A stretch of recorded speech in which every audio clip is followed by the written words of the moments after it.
শ্বশুরবাড়িতে আমার first blog. অন্যান্য দিনের থেকে যে ভিডিওগুলো আমি বানাই এটা একটু আলাদা।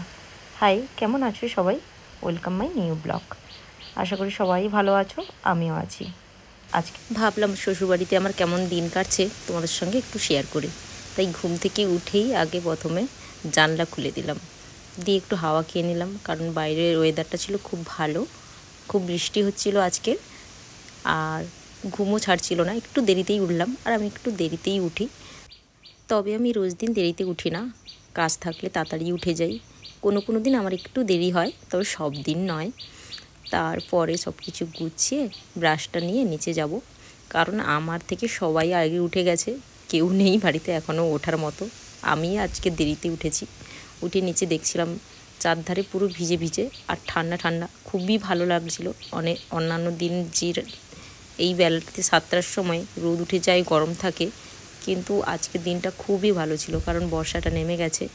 তারপরে আমার শ্বশুরবাড়ির এই যে সিঁড়ি, আমি উপর রুমে থাকি আর নিচতলাতে এলাম। সোজা আমি সকালে যেটা করি, উঠে গিয়েই আমাদের মন্দির আছে, মন্দিরের সামনে একটু দাঁড়াই, ঠাকুরকে প্রণাম করেই সকালেই। তো দেখো আমাদের মনসা মা আর হচ্ছে লক্ষ্মীনারায়ণ।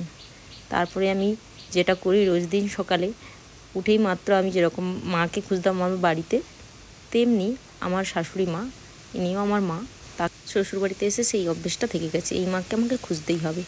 এসে দেখি বাড়ির সব কাজকর্ম শেষ, মা ভাত বসিয়ে দিয়েছে, মানে বসানোর জন্য রেডি করছে। আর এইদিকে আমার বাবা জানের ধারে একটা জাল পেতে দিয়েছিল, যেহেতু পুকুর ডুবে গেছে। আর এই দেখো লাঠা মাছ, আমরা তো লাঠা মাছ বলি, গড়াই মাছ বলি, তোমরা কি মাছ বলো জানিও। এইটা জালে আটকেছে, দুটো মাছই আটকেছে, আর কিছু নেই। আর চারধারটা দেখো পুরো জল ভর্তি মাঠে ঘাটে। তারপরে সোজা দিদির কাছে চলে এলাম, কারণ দিদি জল আনতে এসেছিলো। তো ভাবলাম আমিও কয়েকটা জিনিস নিয়ে যাব, এই জন্য এসেছি। আর দেখো বড় একটা গামলা নিয়ে এসছে, আর 4টে মগ আর গাগরা, সেই জন্য আমিও গিয়ে কয়েকটা নিয়ে এসে ঘরে রেখে দিলাম। তারপরে সকালে আমাদের পাড়াতে আসে ছোট্ট চিংড়ি নদীর, একটু কুচো মাছ, ওই যে কাকিমা নিয়ে আসে, এ দেখো নিয়ে নিলাম এই কটা, কারণ চিংড়ি মাছ দিয়ে না অনেক পদ করা যায়। তাই ভাবলাম একটু চিংড়ি মাছ নিয়ে নিই বেশি করে, 2 দিন খাবো, কবে আবার আসবে কি আসবে না, তাই নিয়ে নেওয়া হয়েছিল 200 গ্রাম মতো চিংড়ি। আর এইদিকে দেখো জল ভিজিয়ে রেখেছিলাম। আচ্ছা, এটা আমার গ্যাস হয় বলে প্রচুর, সেই জন্য আমি সকালে কয়েকদিন ধরে এটা খাচ্ছি, খুব ভালো উপকার পাচ্ছি, রেজাল্ট পাচ্ছি। আর এটা কি দিয়ে করেছি তোমরা যদি জানতে চাও কমেন্ট করে বলবে আমি কি ভিজিয়েছি।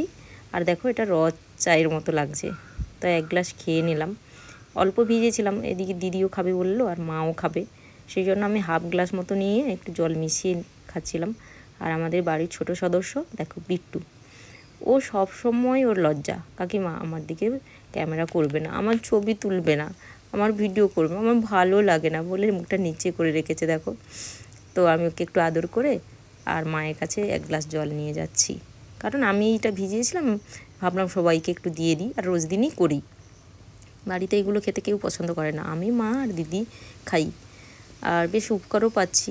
তোমরা কিন্তু যদি চাও আমি তাহলে বলবো কি দিয়ে ভিজিয়ে খেলাম। এদিকে ভাতটাও ফুটে গেছে, আমি এদিকে স্নান সেরে শাড়ি টাড়ি পরে নিচে যাচ্ছি। আসলে শাড়ি আমি মাঝে মাঝে বাড়িতে পরি, বাধ্যতামূলক না আমার বাড়িতে শাড়ি পরা, তো ভালো লাগে মাঝে মাঝে পরি। আর বর্ষাও পড়েছে, গরমটাও কম আছে, ভাবলাম একটু শাড়ি আজকের পরি, সেই কারণে আজকে শাড়ি পরলাম। নাহলে গরমের সময় শাড়ি পরতে সত্যি খুব কষ্ট হয়, গরম লাগে, কিন্তু যেহেতু বিয়ে হয়ে গেছে একার সময় শাড়ি পরলেও ভালো লাগে।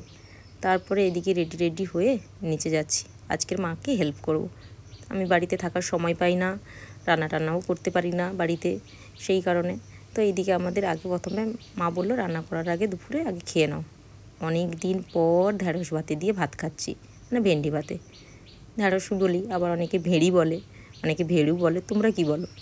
খুবই ভাল লাগছিলো, অনেক দিন পর সকাল সকাল ঢ্যাঁড়স ভাতে ভাত, ভেন্ডি ভাতে ভাত খেলাম। তারপরে এইদিকে কুমড়ো একটু ছিল, আলু আর ডাঁটা দিয়ে আমরা, মানে ছোটো চিংড়িটা দিয়ে একটু তরকারি করেছিলাম। আজকের আমিই রান্না করলাম, আমি মূলত রান্না তো খুব ভালো পারি না, মোটামুটি মা দেখিয়ে দিচ্ছিলো, করছি, কারণ বাড়িতে থাকার সময় পাই না, রান্নাও করতে পারি না। আর এই যে দেখছো ক্যাংরোল ভাজা, মা বললে একটু ক্যাংরোল ভাজা করো তাহলে ভালো লাগবে। বেশি তরকারি হয়নি আজকে, 3টে মতো তরকারি হয়েছিল, একটু কুমড়ো আলুর তরকারি, একটু ক্যাংরোল ভাজা, আর এইদিকে দেখছো কই মাছ। এইটা আমরা ঠিক এরকম করে মানে ভাপা করছিলাম, সব মশলা টশলা মাখিয়ে নিয়ে ভাপায় করেছিলাম ঢাকনা দিয়ে। তারপরে সব কিছু রেডি করে নিয়ে দেখো চলে এসেছি খাবারের জায়গায়। একটু বড়ি ভেজে নিয়েছিলাম, গরম ভাতের সঙ্গে বড়ি ভাজা কিন্তু খুব ভালো লাগে। এমনিতে আমি খেতে পছন্দ করি না অতটা বড়ি ভাজা, তো শ্বশুরমশাই বললো একটু মা বড়ি ভাজো, তো বড়ি ভাজলাম আর সবাই মিলে খেয়ে দিয়ে মাঝখানে আর ভিডিও ক্লিপ নিইনি। এখন ঘুমিয়ে টুমিয়ে সন্ধ্যের দিকে ঘুরতে বেরিয়েছে। ওইদিকে দেখো আমার বর আর বিট্টু করে একদম ক্যামেরার সামনে আসবে না, লজ্জা পাচ্ছিল। কোনো রকম জোর করে কষ্ট করে নিয়ে এসেছি ক্যামেরার সামনে, তাই অল্প অল্প মুখ দেখা যাচ্ছে।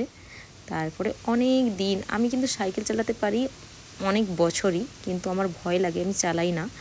অনেক দিন পর একটু সাইকেল চালালাম। তারপরে এই যে দেখছো এইখানে আমাদের চাষের জন্য তলা ফেলানো হয়েছে, এখানে শ্বশুরমশাই কাজ করছে। তো কেমন লাগলো ব্লগটা কিন্তু জানিও, ভালো লাগলে লাইক করো, কমেন্ট করো। শ্বশুরবাড়ির ব্লগটা কেমন লেগেছে সেটাও জানিও। যদি ভালো লাগে চেষ্টা করব আবার একটা ব্লগ দেওয়ার। এখন তবে যাই, আর টাটা। তোমাদের সঙ্গে দেখা হবে আবার কোনো